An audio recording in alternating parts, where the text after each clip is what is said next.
저는 지연입니다. 남편 민수와 결혼한 지 28년이 지났어요. 평범한 가정이라고 믿고 살았습니다. 민수는 영업 일을 했고 저는 작은 반찬 가게를 운영했죠. 하루하루가 바빴지만 큰 탈 없이 지나갔어요. 딸 다은이 결혼하고 집이 조용해지니 민수의 빈자리가 자주 느껴졌습니다. 회식이 많다며 늦는 날이 늘어났거든요. 저는 의심하지 않았어요. 오래 함께한 사람을 믿는 게 편했습니다. 그런데 작은 변화들이 눈에 띄기 시작했어요. 카드 영수증 날짜와 귀가 시간이 맞지 않는 날이 조금씩 늘어났습니다. 저는 이유를 묻지 않았죠. 그냥 일이 바쁜가 보다 생각했어요. 그게 제 실수였습니다. 평범한 저녁 준비를 하며 계산서를 정리할 때였어요. 뭔가 이상하다는 느낌이 들었지만 그때까지는 그저 착각이라고 여겼습니다. 그 선택이 나중에 제 삶을 완전히 바꿔놓을 줄은 꿈에도 몰랐죠. 변화는 작은 습관에서 드러났습니다. 민수는 주말 오전에 사라졌다가 저녁 무렵 돌아오곤 했어요. 휴대전화는 늘 뒤집어 놓았고 벨소리도 꺼둔 상태였습니다. 알림창이 뜰 때면 손등으로 재빨리 가렸죠. 저는 그냥 일이 바쁜가 보다 했어요. 영업 일을 하니 연락이 많을 수 있다고 생각했습니다. 하지만 뭔가 어색한 부분들이 계속 눈에 들어왔어요. 어느 날 민수의 상해 주머니에서 주차 정산 영수증 뭉치를 발견했습니다. 제 동네와 거리가 먼 지역 이름이 반복되어 있었어요. 주소를 검색해보니 오래된 연립주택 지역이었죠. 저는 메모장에 날짜와 금액을 적어두기 시작했습니다. 확인할 수 있는 것부터 정리하자고 생각했어요. 이건 추측이 아니라 제가 직접 모은 자료였습니다. 마음 한구석이 불편했지만 사실만 확인하면 된다고 다짐했어요. 결정적인 순간은 제 허리 통증으로 병원에 실려간 날이었습니다. 보호자 연락이 필요했는데 민수에게 통화가 닿지 않았어요. 저는 민수 회사 동료에게 연락했죠. 동료는 민수가 반차를 냈다고 말했습니다. 그 시간에 회사에 없었다는 게 확인된 거예요. 제 마음이 쿵 내려앉았습니다. 그동안의 이상한 점들이 하나로 연결되는 느낌이었어요. 퇴원 후 저는 가게 정산 파일과 영수증을 다시 맞춰봤습니다. 날짜가 이어지는 주말마다 같은 동네에서 결제가 있었어요. 통행료 기록도 일치했습니다. 민수차의 하이패스 내역은 가정용 카드 명세서에서 확인했어요. 더 이상 마음으로만 넘길 수 없다고 느꼈습니다. 확실한 증거가 필요했어요. 그래야 제 자신도 납득할 수 있을 것 같았거든요. 손이 떨렸지만 용기를 내기로 했습니다. 저는 주소를 찾아가 보기로 했습니다. 대낮이라 위험하지 않았어요. 주변을 한 바퀴 돌며 확인했습니다. 골목 끝에서 민수가 나왔어요. 옆에는 20살쯤 되어 보이는 청년이 있었습니다. 두 사람은 장을 본 봉지를 나눠 들고 있었어요. 저는 다가가지 않았습니다. 그냥 멀리서 지켜봤죠. 민수가 청년과 함께 현관 비밀번호를 누르고 들어갔어요. 현관문 옆 초인종에 작은 명패가 붙어 있었습니다. 민정이라는 이름이 보였어요. 제 가슴이 쿵쾅거렸지만 참았습니다. 저는 그 자리에서 사진을 찍지 않았어요. 대신 집으로 돌아와 제 메모에 시간과 옷차림 위치를 적었습니다. 흥분 상태에서는 증거가 흐려질 수 있으니 기록부터 하는 게 맞다고 생각했거든요. 손이 덜덜 떨렸지만 차분히 적어 내려갔어요. 집으로 돌아오니 손이 계속 떨렸습니다. 저는 바로 컴퓨터를 켜고 통신요금 고지서를 확인했어요. 특정 번호와 통화 시간이 길게 반복되어 있었습니다. 심야 시간 메시지 내역도 계속 찍혀 있었어요. 고지서에서 확인할 수 있는 항목만 정리했습니다. 다음으로 보험증권을 살펴봤어요. 수익자 변경 문서에 민정이라는 이름이 추가되어 있었습니다. 이 문서는 우편으로 도착한 원본이라 사실이 분명했어요. 저는 의자에 앉아 숨을 골랐습니다. 민수가 다른 집을 돌본 기간이 하루 이틀이 아니었다는 게 문서로 확인되니 마음이 식어갔어요. 화가 나기보다는 허탈했습니다. 28년 동안 함께한 세월이 무너지는 소리가 들리는 것 같았어요. 하지만 저는 울지 않았습니다. 울면 판단이 흐려진다고 생각했거든요. 사실만 확인하자고 다짐했어요. 저는 민수의 차량 정기점검 영수증도 살펴봤습니다. 정비소 위치가 민정이 사는 동네와 같았어요. 이 기록은 장부에 남아 있었고 차량 주행거리도 일자별로 정확했습니다. 이어서 제 통장을 확인했죠. 생활비 이체일 다음 날마다 큰 금액이 빠져나갔어요. 용도가 표기된 메모란에는 가사 비용이라는 단어가 반복되었습니다. 제가 적은 게 아니라 민수가 입력한 설명이었어요. 저는 그 단어를 오래 바라봤습니다. 집안일 비용을 다른 집에 쓰고 있다는 뜻으로 읽혔거든요. 해석을 덧붙이지 않아도 사실은 충분히 명확했습니다. 28년 동안 모은 우리 가정의 돈이 다른 곳으로 흘러간 거예요. 제가 반찬 가게에서 하루 종일 서서 번 돈도 포함되어 있었을 텐데요. 마음이 아팠지만 냉정하게 기록을 계속했습니다. 저는 법률 상담을 받았습니다. 상담실에서 필요한 서류 목록을 안내받았고 그날 바로 준비했어요.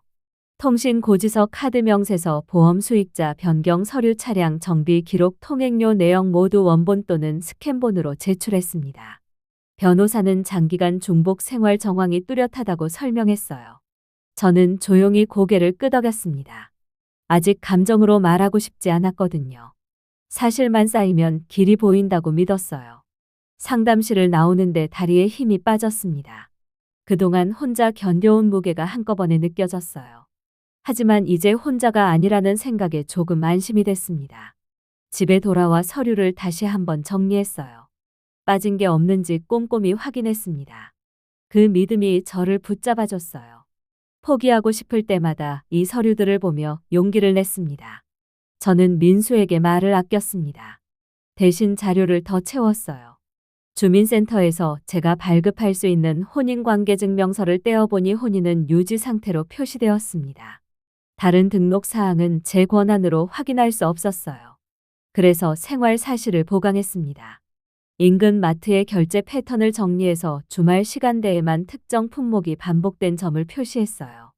세제 대용량과 생필품 묶음이었습니다. 제 집에서는 쓰지 않는 브랜드였거든요. 영수증 사진은 제 휴대전화에 저장되어 있었고 시간 정보도 보존되어 있었습니다. 이런 작은 증거들이 모이니 전체 그림이 선명해졌어요. 민수는 여전히 평소와 다름없이 행동했습니다. 저녁에 들어와 밥을 먹고 텔레비전을 보며 시간을 보냈어요. 하지만 저는 이미 다른 생각을 하고 있었습니다. 준비가 거의 끝나가고 있었거든요. 어느 날 오후 저는 다시 연립주택 골목을 지나갔습니다. 비가 내렸고 민정이 우산을 들고 나왔어요. 민정은 현관 앞 분리수거를 정리했고 봉지 안에는 남성용 셔츠 포장 끈이 보였습니다. 저는 가까이 다가가지 않았어요. 제 목적은 확인과 기록이었습니다. 더 이상 궁금한 것도 없었어요. 이미 충분한 증거가 모였으니까요. 그날 저녁 저는 변호사에게 메모를 보냈습니다. 동거로 보이는 생활 흔적이 일정 기간 이상 지속된 점, 주거와 생계 지원 정황이 동시에 존재한다는 점을 정리했다고요. 변호사는 차분히 다음 절차를 안내했어요. 사실 확인서와 진술서 작성이었습니다. 저는 밤을 새워 문장을 다듬었어요. 감정을 빼고 사실만 담으려고 노력했습니다. 이제 정말 마지막 단계였어요. 진술서에는 제 일상의 무너짐을 담았습니다. 저는 가게에서 하루 종일 써 있었고 민수는 저녁 늦게 들어왔어요. 저는 밥을 차렸지만 민수는 식사를 생략하는 날이 늘어났습니다. 접시가 식탁 위에서 자주 식어갔어요. 명절 전날에도 민수는 외출했고 귀가 시간은 새벽이었습니다. 그 기록은 통행료 내역으로 확인되었어요. 저는 민수의 등을 보며 오래 생각했습니다. 사랑이라는 단어가 습관으로 바뀌는 순간을 저는 놓쳤어요. 언제부터였는지도 모르겠습니다. 하지만 지금은 잃어버린 시간이 아니라 남은 시간을 지키고 싶었어요. 28년이라는 세월이 아깝기도 했습니다. 하지만 더 이상 이렇게 살 수는 없었어요. 제 존재가 점점 투명해지는 느낌이었거든요. 저도 제 인생의 주인으로 살고 싶었습니다. 조정 기일이 잡혔습니다. 저는 준비한 자료를 순서대로 냈어요. 민수의 표정은 굳어 있었고 저는 시선을 맞추지 않았습니다. 조정위원은 서류를 한 장씩 넘겼어요. 주거 지원 정황이 지속된 점, 보험 수익자 변경이 객관적 문서로 존재한다는 점, 생활비 지출 흐름이 한쪽으로 쏠렸다는 점이 확인되자 공기가 무거워졌습니다. 저는 목을 가다듬었어요. 울지 않으려 했습니다. 울음은 사실을 흐리거든요. 저는 그 생각을 계속 되뇌었어요. 이제 와서 감정에 휘둘릴 수는 없었습니다. 민수는 중간중간 변명을 했지만 서류 앞에서는 할 말이 없었어요. 조정위원도 객관적인 증거들을 보며 상황을 파악하는 듯 했습니다. 저는 침착하게 제 입장을 설명했어요. 사실만 말했습니다. 민수는 합의를 제안했습니다. 적은 금액과 사과 한 줄이 전부였어요. 저는 거절했습니다. 제 요구는 간단했습니다. 법이 정한 범위의 재산 분할과 위자료였어요. 감정의 보복이 아니라 삶의 회복이었습니다. 조정은 한 번 더 열렸고 저는 같은 말을 반복했어요. 자료가 증명하는 불균형을 바로잡자는 요구였습니다. 민수는 고개를 숙였고 말수가 적었어요. 그날 밤 저는 집으로 돌아와 방을 정리했습니다. 수십 년의 앨범을 꺼내 한 장씩 넘겼어요. 사진 속 미소가 낯설었습니다. 그때는 정말 행복했었나 싶기도 했어요. 그러나 저는 페이지를 덮지 않았습니다. 과거를 지우지 않아도 앞으로 걸을 수 있다고 스스로에게 말했어요. 그 시간들도 제 인생의 일부였으니까요. 후회하지 않으려고 다짐했습니다. 재판은 길지 않았습니다. 판결문에는 혼인 파탄의 주된 책임이 민수에게 있다는 문장이 있었어요.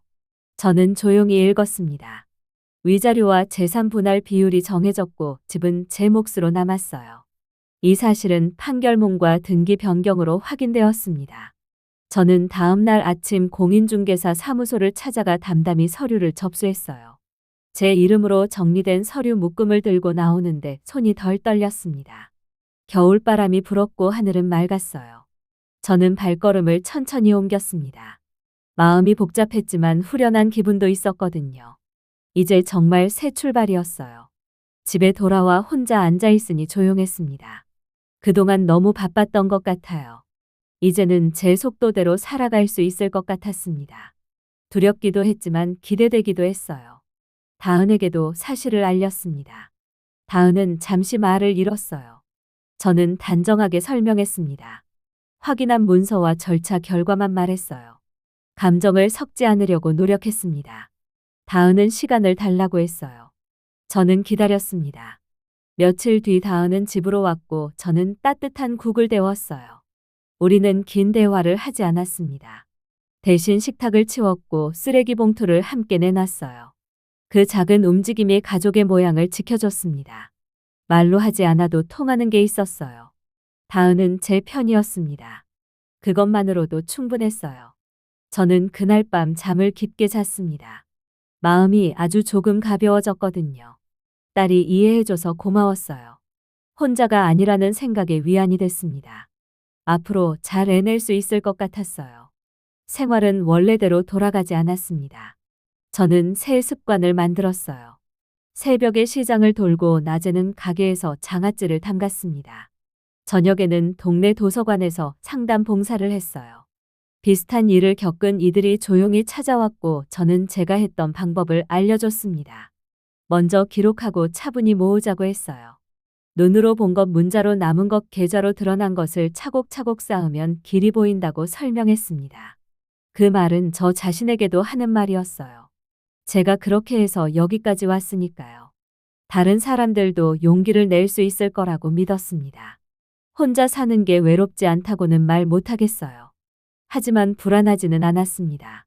제 힘으로 이겨낸 일이 있으니까요. 그 경험이 저를 단단하게 만들어줬어요. 민정과 그 청년에 대한 판단은 법원의 영역입니다. 저는 그 집 초인종을 누르지 않았어요. 확인한 사실만 제 삶을 정리하는 데 썼습니다. 그것만으로도 충분했어요. 원망이 사라진 건 아닙니다. 다만 원망만으로는 하루를 못 넘기겠더라고요. 저는 제 이름을 되찾았습니다. 지연이라는 이름이 조금씩 또렷해졌어요. 시장의 새벽 냄새와 도서관의 저녁 공기 속에서 심장이 다시 고르게 뛰었습니다. 혼자 걷는 길이 외롭지 않다고 말할 수 있을 때까지 저는 제 속도를 지키려 해요. 오늘의 기록을 마칩니다. 내일도 저는 제 시간에 맞춰 문을 열겠어요. 삶은 계속됩니다. 그리고 저는 멈추지 않을 겁니다. 이제 진짜 제 이야기가 시작이에요.